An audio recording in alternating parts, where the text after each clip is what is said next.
Hello students.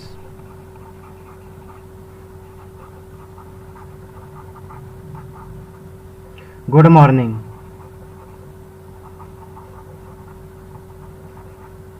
नमस्कार। मैं Ravinder Kumar अंगीराज academy पे आप सभी का स्वागत करता हूं। चलिए आज फिर मैं लेके आ गया हूं आपके लिए जीके के 5 क्वेश्चन एंड करंट अफेयर की कुछ न्यूज। चलिए चलते हैं हमारे आज के पहले क्वेश्चन के ऊपर। और आज का पहला क्वेश्चन हमारा ये,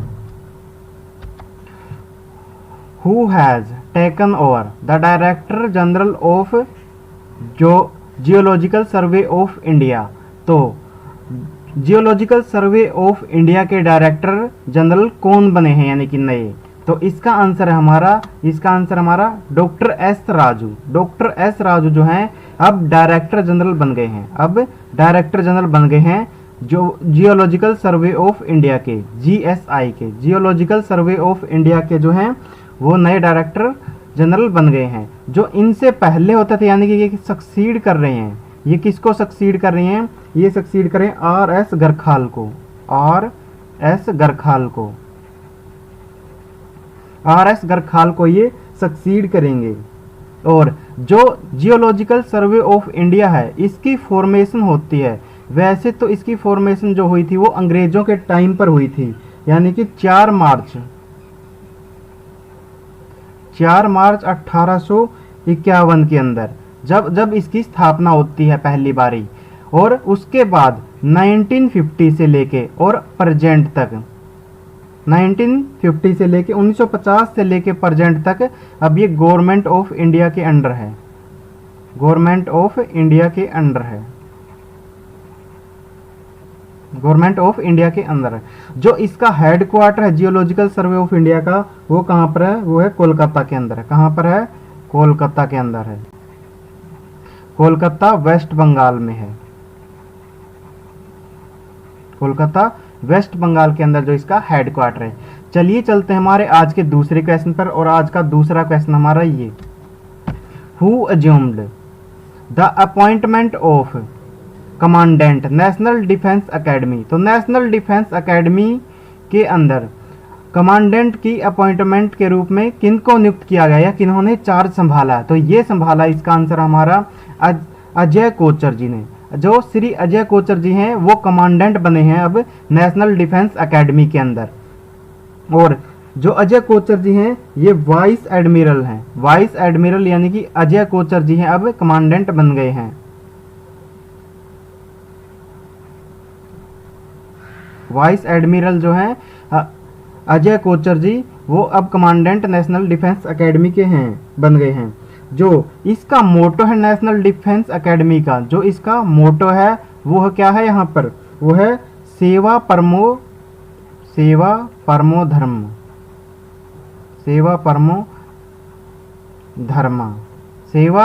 धर्म।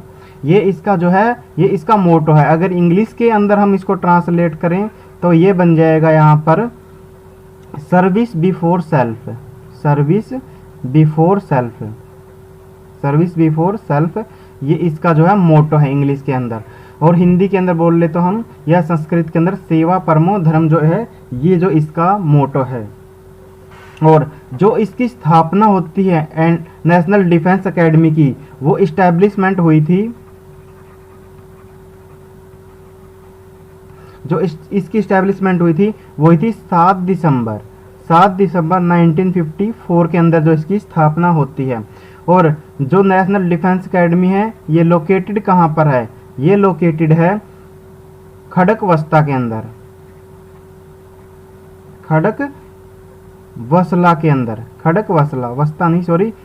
खड़कवसला पुणे के अंदर है। पुणे महाराष्ट्र के अंदर जो है नेशनल डिफेंस एकेडमी है।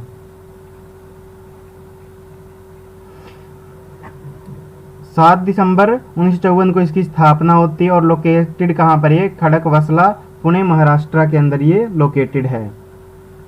चलिए चलते हैं हमारे आज के तीसरे क्वेश्चन के ऊपर। और आज का तीसरा क्वेश्चन हमारा ये, where will Khelo India university games 2021 be held. तो खेलो इंडिया यूनिवर्सिटी गेम्स जो 2021 हैं वो कहाँ पर आयोजित होंगे? तो ये आज आयोजित होंगे बेंगलुरु के अंदर। कहाँ पर होंगे? बेंगलुरु के अंदर होंगे। बेंगलुरु कर्नाटका के अंदर होंगे। बेंगलुरु कर्नाटका के अंदर ये हेल्ड होंगे। पिछली साल 2021 के अंदर इनको पोस्टपोन कर दिया गया था। पोस्टपोन कर दिया गया था क्योंकि कोविड की वजह से जो है इनको पोस्टपोन कर दिया गया था। और अब इनको बेंगलुरु के अंदर इस साल ये आयोजित होंगे और ये स्टार्ट होंगे यहाँ पर अप्रैल 24 से ये गेम स्टार्ट होंगे। अप्रैल 24 से ये गेम स्टार्ट होंगे। 10 डेज के इवेंट हैं ये। 10 डेज का ये इवेंट है। 10 डेज का ये इवेंट रहेगा। इसका मतलब 3 मई को ये ख़त्म हो जाएंगे। 3 मई को ये ख़त्म हो जाएंगे। और ये न्यूज़ में क्यों आया है? क्योंकि अभी अभी जो है इनका वो लोगो एंड ऑफिशियल मस्केट इनका लॉन्च किया गया है। एंड ऑफिशियल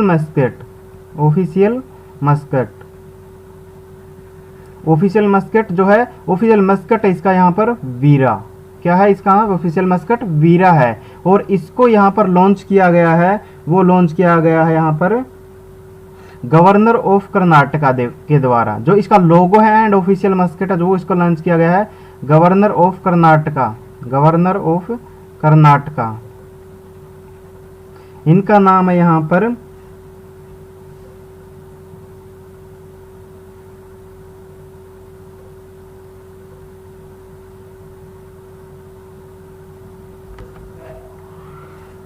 थावर चंद गहलोत जी के द्वारा। थावर चंद गहलोत जी के द्वारा जो है इसका वो मोटो और logo and official musket launch किया गया है थावर चंद गहलोत जी के द्वारा। और इनके अलावा जो जर्सी है यहाँ पर, जो इसकी जर्सी है खेलो इंडिया यूनिवर्सिटी गेम्स 2021 की, जो इसकी जर्सी है एंड एंथम है उसको लॉन्च किया गया है यहाँ पर। वो लॉन्च किया गया है union minister of sports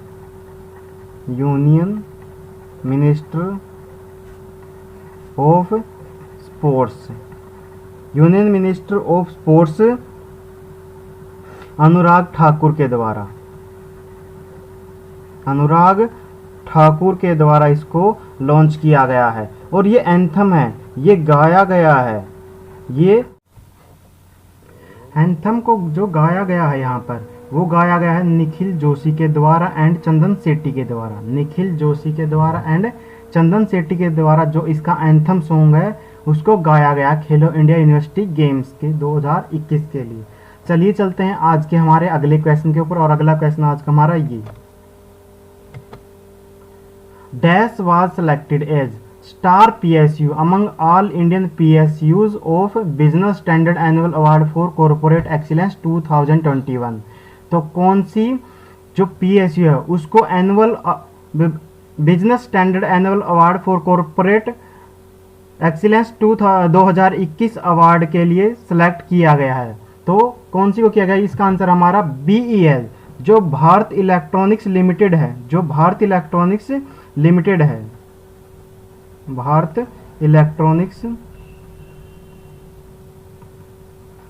limited है जो PSU है, इसको इस अवार्ड के लिए जो स्टार PSU है इसको स्टार PSU के रूप में जो है सिलेक्ट किया गया है business Standard annual award for corporate excellence 2021 के लिए।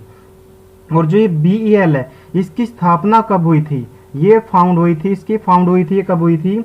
ये हुई थी 1954 के अंदर। 1954 के अंदर इसकी स्थापना होती है। और जो इसका हेडक्वार्टर है वो कहाँ पर है? वो है बेंगलुरु के अंदर। कहाँ पर है? बेंगलुरु के अंदर। बेंगलुरु कर्नाटका के अंदर है इसका जो है वो हेडक्वार्टर है। और जो इससे अगला है वो इसका चेयरपर्सन एंड MD कौन है? चेयरपर्सन एंड MD कौन है? तो ये है आनंदी रामालिंगम जो इसकी चेयरपर्सन एंड MD हैं। आनंदी रामालिंगम जी हैं जो इसकी चेयरपर्सन एंड MD भी हैं। तो भारत इलेक्ट्रॉनिक्स को जो भारत इलेक्ट्रॉनिक्स लिमिटेड को है business Standard annual award for corporate excellence 2021 के अंदर स्टार पीएसयू के रूप में चुना गया। चलिए चलते हैं आज के हमारे आखिरी क्वेश्चन के ऊपर, और आखिरी क्वेश्चन हमारा ये, who has been elected as first Indian president of international cooperative alliance Asia and Pacific. तो पहले भारतीय प्रेसिडेंट के रूप में international cooperative alliance Asia and Pacific के रूप में किसको चुना गया? तो ये चुना गया, इसका आंसर हमारा यहाँ पर चंद्रपाल सिंह जी को। चंद्रपाल सिंह जी को जो है फर्स्ट इंडियन प्रेसिडेंट के रूप में चुना गया है international cooperative alliance Asia and Pacific के द्वारा। और जो चंद्रपाल सिंह जी हैं ये क्या हैं? चंद्रपाल सिंह जी जो हैं ये हैं यहाँ पर चेयरमैन भी हैं, चेयरमैन हैं, क्या है ये? चेयरमैन भी हैं। और चेयरमैन किनके हैं ये क्रिब्को के, जो है क्रिब्को के चेयरमैन भी हैं। बस आज के हमारे 5 क्वेश्चन यही थे। अब चलते हैं पहली न्यूज के ऊपर। आज की पहली न्यूज हमारी ये,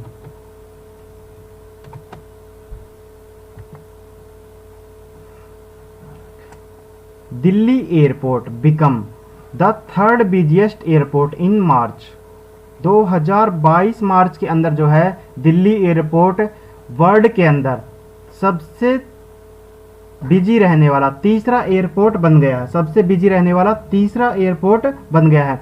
और जो ये रिपोर्ट रिलीज की गई है, जो ये रिपोर्ट रिलीज की गई है, ये रिपोर्ट रिलीज की गई है यहाँ पर OAG के द्वारा। किसके द्वारा रिलीज की गई है? OAG के द्वारा। और OAG क्या है? UK based global travel, UK based global travel data provider company है, डाटा प्रोवाइडर कंपनी है।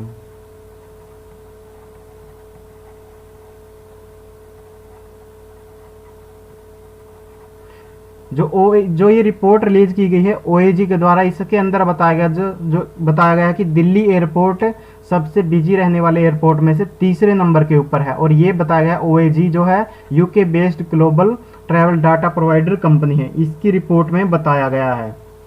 और जो फर्स्ट पोजीशन के ऊपर है, जो सबसे ज्यादा बिजी रहा है उस एयरपोर्ट, वो कौन सा एयरपोर्ट है?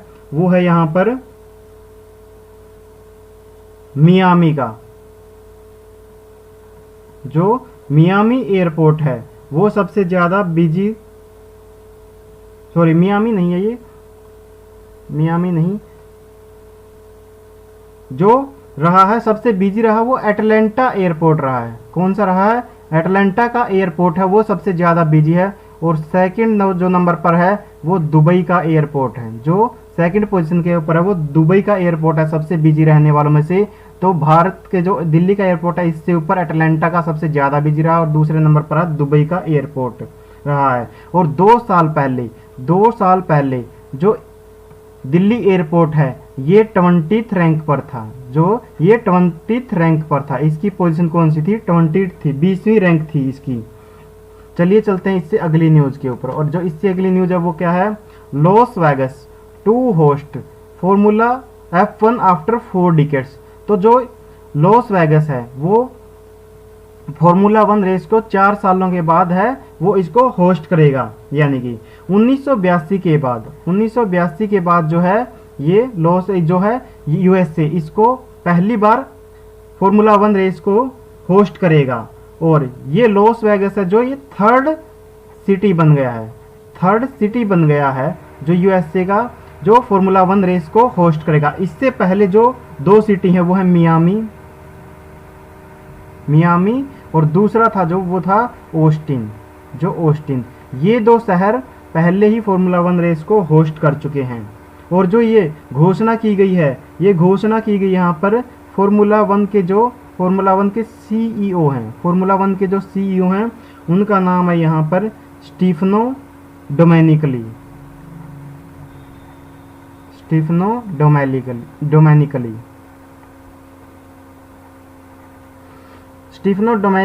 डोमेनिकली के द्वारा ये घोषणा की गई है कि फॉर्मूला 1 जो है 1982 के बाद ये जो फॉर्मूला 1 होगी ये नवंबर 2023 के अंदर होगी। नवंबर 2023 के अंदर जो है ये लॉस वेगस के अंदर होस्ट होगी फॉर्मूला 1 रेस, और मियामी और ऑस्टिन के बाद तीसरा शहर बना है लॉस वेगास जो फॉर्मूला 1 रेस को होस्ट करेगा।